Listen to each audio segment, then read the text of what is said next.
Okay, welcome back, everybody, to the New Wonders Hour, episode 2. Maggie and I, Maggie Gorski, and my assistant and partner in crime, is going to we're going to have a conversation about all kinds of things. Maggie's got all kinds of questions, and she wants to ask me all kinds of questions. So we're going to do that, and we'll see how it goes. And maybe during this, I will channel the wonders. Maybe I won't. We don't know exactly how this is going to work. This is like a trial and error type of thing. So we're having a great time. We're going to play with this. We're going to have fun. And I guess, guys, we're going to see where this goes. So I'm getting comfortable. I got my coffee here. And I got my Maggie over there. We're all set. All right. So where do you want to start? So one of the things that I wanted to do for this podcast was share some of the conversations that you've been having with me for years now. Because I feel like when you listen to the Wonders stuff, you get a certain idea of everything. Okay. But your conversations, they have helped me speed up the process of stop thinking about it and start living it. Yeah, I kind of tend to push you a little bit more than the Wonders ever will. The Wonders are kind of nice and gentle and say to you, you might want to consider. Yeah. Me, I'm sitting there going, hey, smarten up. Think about this. Yeah, and you also bring it down. A lot of times the Wonders will say something that's really far out there and it's fun to think about. Mm-hmm. But if you don't ever apply it, it just fizzles out. Yeah, right. So you make it do something with it or don't, that kind of thing. Basically. And one of the topics that have been coming up over and over in all the events and even private sessions is the concept of life crises. And I was wondering if you, in your own words, could explain why it is that even though you don't have to have a crisis to change, it seems like even for myself, I wait for the crisis. Yeah, you're talking about me having a life crisis and how from there it went on, and other people as well. Well, look, we're human, every one of us. And let's face it, we're not going to change unless we absolutely have to. The majority of humans aren't on a conscious journey to go out there and find things about themselves that they want to change, that they don't understand why it's not working. People don't spend a lot of time looking at themselves and saying, why is this not working for me? They don't dig. They don't uncover their psychologies. Some people eventually go to therapy and they spend a lot of money, a lot of time on therapy to help themselves. But it only gets them to a certain point. It doesn't help them to dig deep inside of themselves. And when you come to the Wonders, you want to dig deep. There's a point when you've tried the therapy route, you've tried, talking to your friends and your parents and your siblings and your husband or your wife or whatever. And you find out after a while, it's like, this isn't working. I need some more. And so eventually, you start thinking to yourself, okay, well, maybe there's something more. But having said that, you're still not willing to look at it. So what does it take? What does it take to propel you to look at something? The way human nature is, it takes some kind of a crisis, some kind of an event or circumstance that forces you. For example, let's say you've been in a relationship and you're not happy, but you stay because of the kids, yada, yada, yada. The kids are at a stage where maybe they're young, maybe they're older, maybe they're grown up. Doesn't matter. But at some point, you get to a point inside of yourself, you say, I can't do this anymore. I just can't do it. But what is it that propels you to say, I can't do it? Usually at that point in time, it's something, a crisis. Maybe you're in a physically abusive relationship and you can't take it anymore. Maybe you're in an emotionally abusive relationship. You can't take it anymore. Maybe you're in a loving relationship, but it's not what you want. You want something different. Maybe you want to be able to soar like the Eagles do. And I don't mean the Eagles, the band. They do pretty good. I'm talking about the Eagles, the birds. Maybe what you want is to just be different. Maybe you want to explore something differently. Maybe you want a new career, a new path in life. Maybe your relationship with the person you're with has kind of run its course. Either way, you're going to come to a point in time in your life where you're going to look at yourself and you're going to say, I want to change. Most people wait until something major happens to them to state that statement, I want to change. They don't look at themselves and in the context of life is good, life's wonderful, everything's going good, say to themselves, I want to change. They only do it in the context of something's wrong, I'm not getting what I want, something's not right inside of me, maybe I've got a disease, maybe I'm having a health crisis, maybe I got cancer, maybe, for men it's prostate cancer, for women it's breast cancer usually, maybe there's something wrong with my sexuality. And maybe you're just not willing to acknowledge to yourself that you are attracted into maybe a member of the opposite sex, or maybe a member of the same sex, or maybe you're just not willing to acknowledge yourself that you're attracted to more than one person. Maybe your whole construct around religion and relationships is that you have to have one person for the rest of your life, but you know that inside of you, this is just not feeling right for you. Now, there's a lot of people, I'm not saying that that's not right. A lot of people, that's what they love. They want that one relationship for the rest of their lives. And that's great. And yes, that doesn't mean that they don't have rough patches that they have to work through, but they're willing.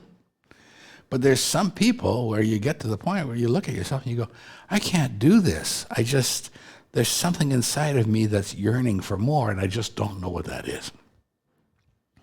So eventually, people make changes. But like I said, crises. In my case, first I got divorced, separated actually at the time, met a girl, fell in love, got separated, lost a girlfriend, lost a wife, got hit by a truck, did the flying trapeze thing of flying up 75 feet in the air and landing on the pavement and bouncing twice, died twice on the operating table, had to recover because I broke everything in my left side. Literally, every bone in my left side was broken. My tibia, my fibula, my femur, my ribs, Thank goodness my arm wasn't broken because I landed this way, but, it's still, everything else got broken. I lost my spleen.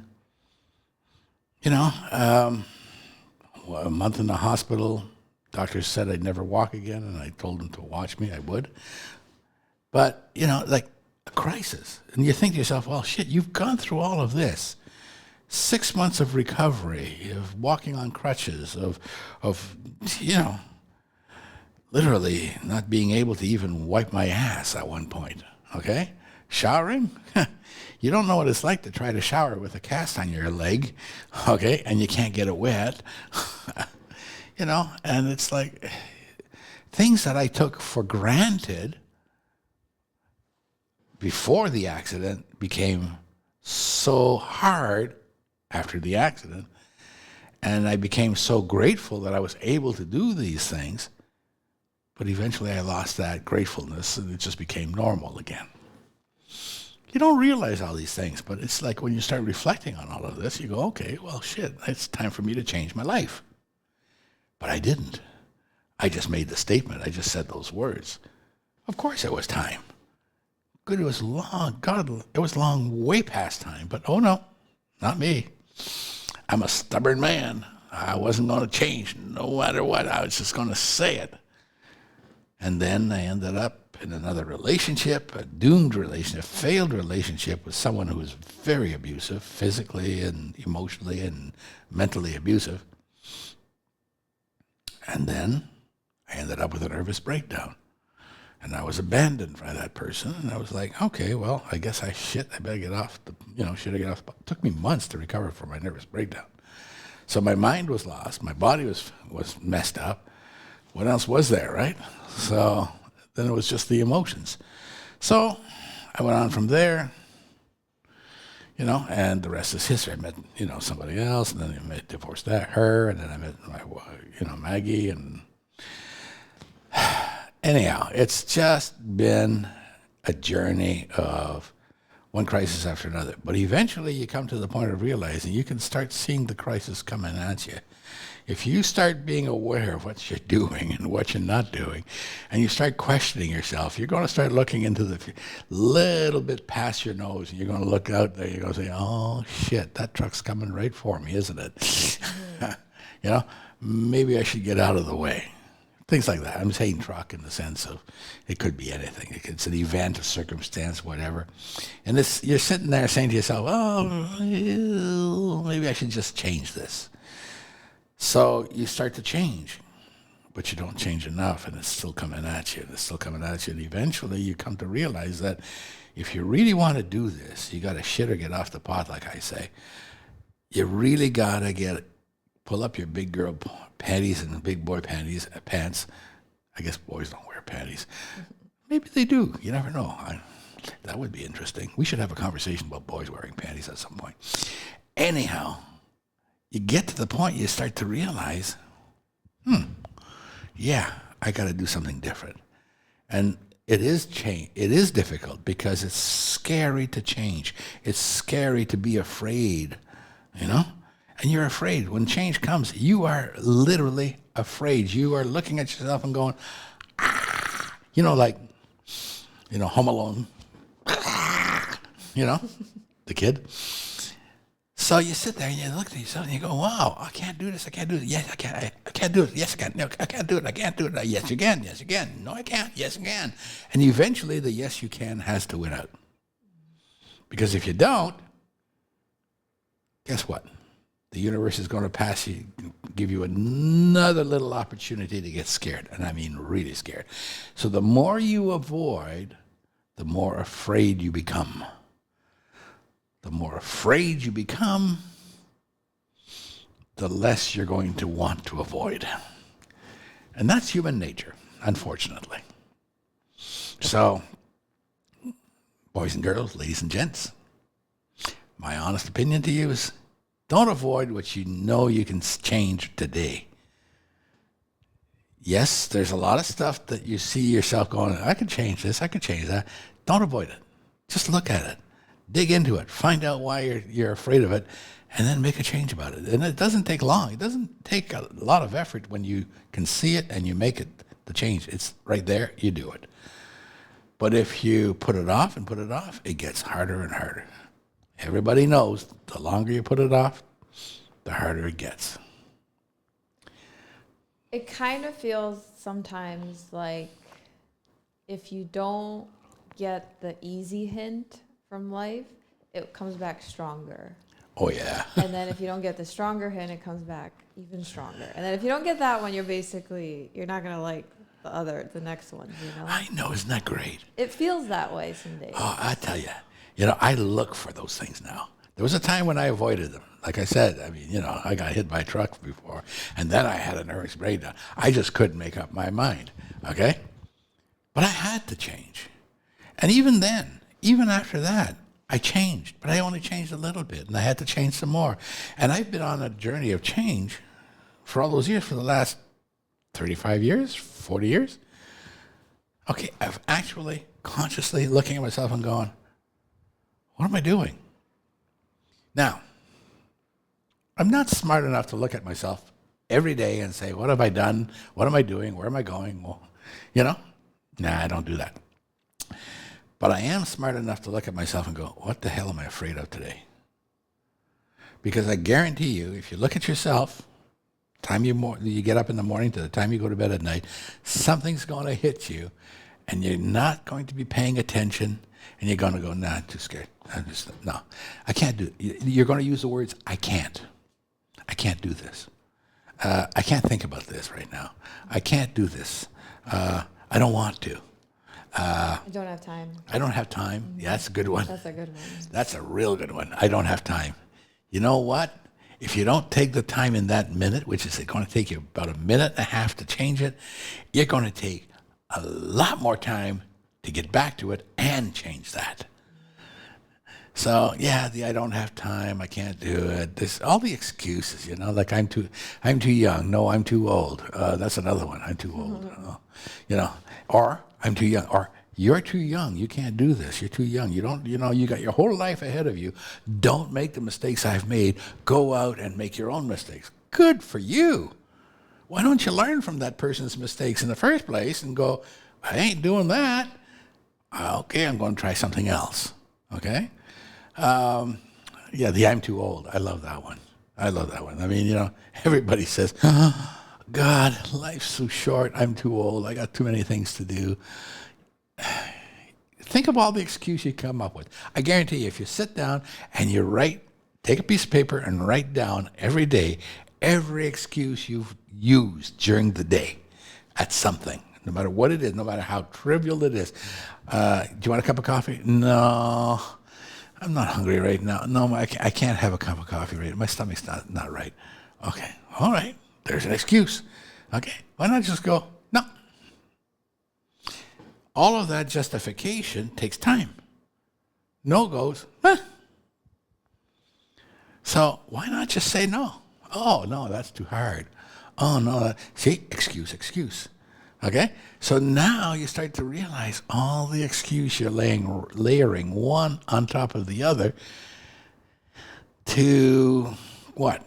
Have a life that you're in control of, that you know what you're doing, so that you're not being scared and you're not being afraid, and people can't scare you or surprise you with things, and you've got your whole life all mapped out and laid out. That's not gonna work. Okay? Yeah. So take it from me, okay? It's so much easier to do it right in the moment with a yes or no than it is to put it off and put it off and put it off and put it off, and then 5, 10, 15, 20 years later, it comes back at you and it bites you in the ass. It really does, okay? So, if anything, what I've learned from my experience as the channeler of the wonders has been to, like they've said, learn to say no, know when to say yes, and use the words I choose. When you use the words I choose, it makes it easier to go, I choose this, I choose that. I choose to say no, I choose to say yes. I choose to do it, I don't choose to do it. And that's okay. If you say to yourself, I don't choose to do it, what you're saying to yourself is, I'm still in charge. I do not choose to do it. What people do when they put off and put off and put off, they use excuses that makes them the victim. Because they never own it. They just come up with an excuse, and the excuse says, I'm a victim, and I'm sorry, I'm not capable, and I'm not good enough. So you're basically programming your mind to define you as someone that's not capable, that's not good enough, that's not sufficient enough. And the next thing you know, you don't even believe in yourself, but you want everybody else to believe in you. So, it takes effort. It takes real conscious effort to live a conscious life. I remember when I first started on this journey, I wanted to teach people how to live consciously. Well, that's what I'm doing. That's what I have done. And in the process, I've taught myself how to live consciously. That's the great thing about all of this. Because you can't be a teacher without teaching yourself, without being the student. The teacher is the student is the teacher. Okay? So, guess what I did? I learned. It's kind of fun, It's worthwhile giving yourself that permission to live differently. And yes, it is hard. And even today, there are still things that I find very hard for me to do. But at least I'm looking at them and I'm saying to myself, yeah, but I've chosen this. It's me that's chosen this. Me, I can change it. I'm not waiting for somebody else to change it for me. I'm changing it because I chose it, and therefore I own it, and therefore I can change it. Yeah. And as painful as it is to face those parts, like in my experience, it is the most uncomfortable part of growing is first to face where you're at. Yeah. The ugly parts, the bad parts, the dark parts. Yeah, but I've watched you now for 10 years. I've been with you, working with you for 10 years. I'll say this, okay? of all the people that I've met, you're the most committed to your personal growth than anybody else. I've met a lot of people who are committed, but only to a certain point. You're the one that is so committed to your personal growth that you're willing to look at your fears and go, yeah, I'm afraid, but yeah, I don't need that, so I'm going to let it go. A lot of people go, yeah, I'm afraid, but they hang on to that fear. They make excuses to not do anything so that they can keep it, and it's just like it's an old pair of socks. We used to laugh. I don't know if you guys ever did, but used to laugh at the old meme of, the grandfather or the father having an old pair of socks or an old pair of slippers that they don't ever want to get rid of, or an old chair, that is so comfortable they never want to change it. Well, that's what most people are like. They're willing to change everything in the room, but don't change my chair that I'm so comfortable in. No, you're the one that's willing to go, yeah, I'm comfortable in this chair, but I'm going to get myself a new one. Okay? Yeah. So you're one of the few people that I've enjoyed interacting with that it's like, I can do this. There's an intensity that I feel like the Wonders remind me of every time I talk to them. Like, for me, it's not like, oh, I'd like to be different. Yeah, maybe one day. It's like, if I don't do this, I'm slowly dying, and what's the point? Well, when you're faced with every day living with me, or, because you're working with me, you live with me, we live in the same house, you can't avoid listening to me saying, bullshit. Yeah, you're the bullshit detector. Boy, are you ever full of crap today. Just like that. Every day, every time. Yeah. And I love that. Well, I thank God. or you'd be sitting there going, all day long. Yeah. So, resistance is futile with you. Yeah, the Borg. Yeah, it is. It's because I don't bullshit myself. I don't want people around me to bullshit themselves. I'm not going to bullshit me. I know I'm not perfect. Near perfect, but not perfect. Okay. Sorry, that was a joke. I had to put that in. Okay? No, I'm not perfect. I have my flaws. My God, and I admit to my flaws. I know this is what I'm like.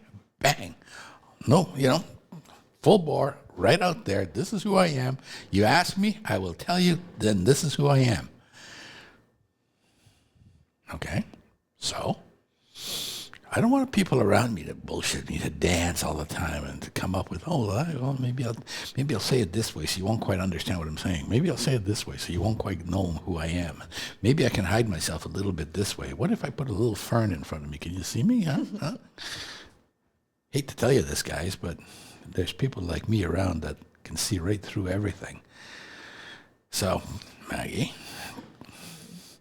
you're the person that I do this with and practice with all the time. I practice my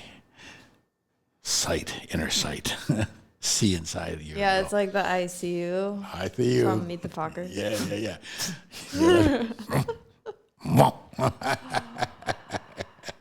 Yeah, you got it. That's basically how it goes. It's like, seriously.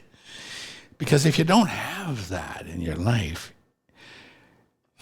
it's not that I hold you to account. It's that I put in front of you the realization that you're not holding yourself to account. Yeah. And when I do that, you look at yourself and you go, oh, shit. And then you start holding yourself to account. But I've done it with a lot of people, and most people look at it and go, yeah, I'm going out of here. I'm leaving. I'll see you later. Thanks. Been good. Have a good time. Mm-hmm. Because they don't want to be held to account. They don't. And it's not that I'm holding them to a higher standard from everybody else. I'm holding people to account to their own high standards. This is who you are. Shake your head and wake up. This is who you really are. Why not hold yourself to be the best version of yourself so that when you go out there into the real world, you're putting yourself out?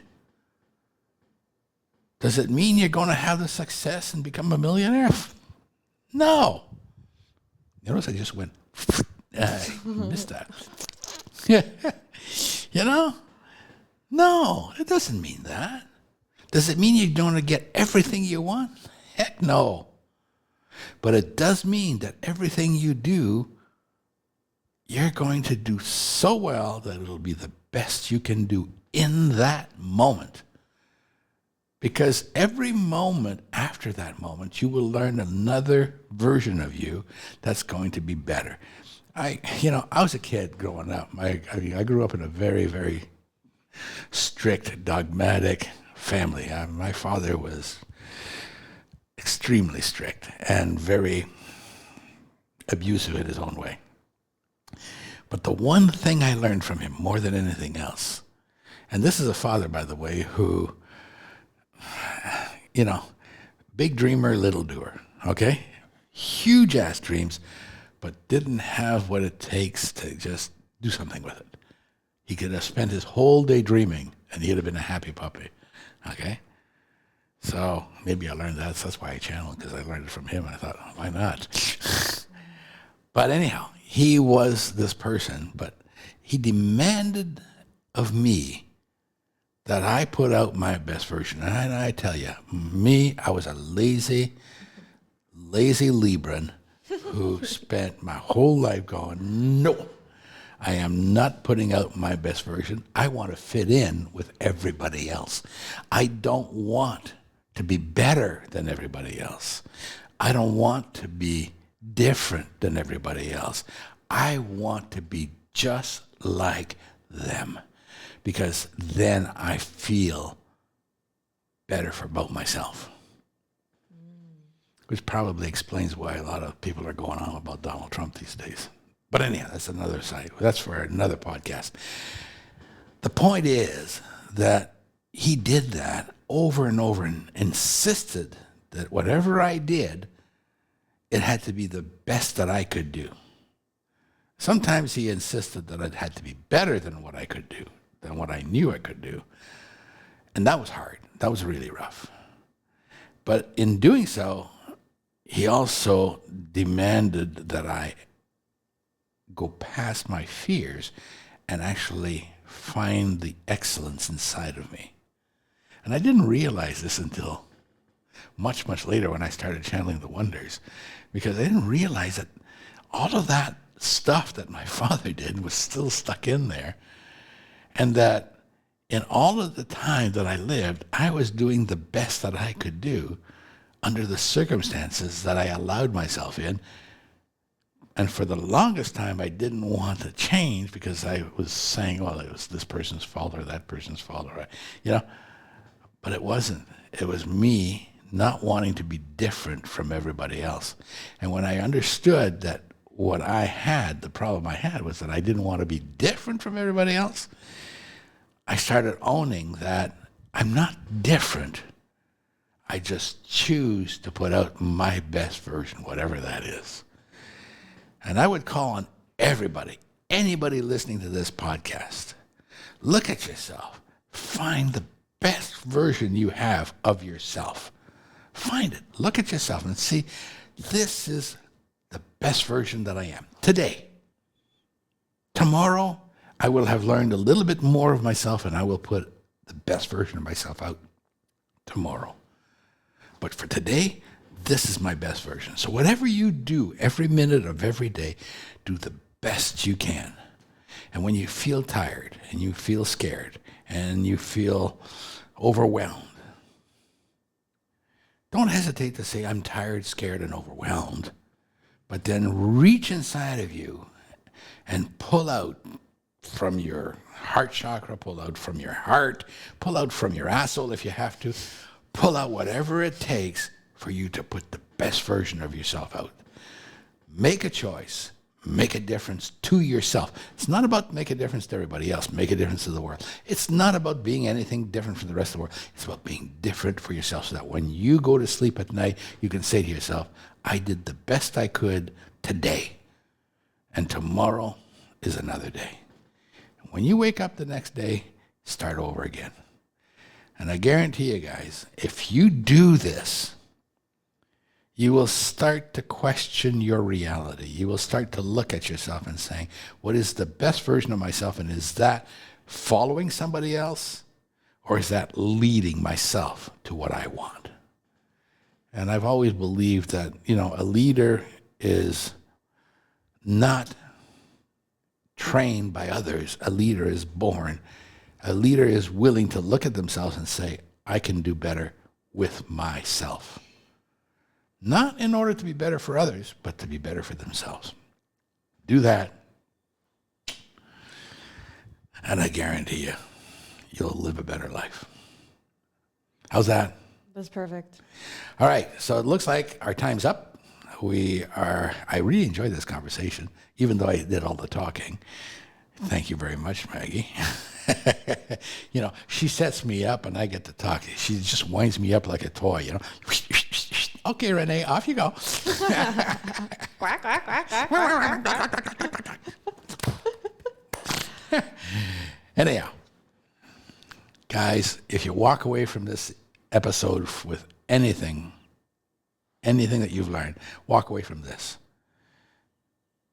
Walk away with the desire, the willingness, the awareness that every day, every minute of every day, you can be a better version of yourself.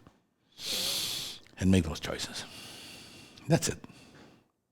That's all I got. Good night. Good afternoon, whatever. I guess it's afternoon. And enjoy the episode, and we'll see you on episode 3. We don't know when that will be, but we'll see you there. Thanks, guys. Thanks for listening. Bye-bye.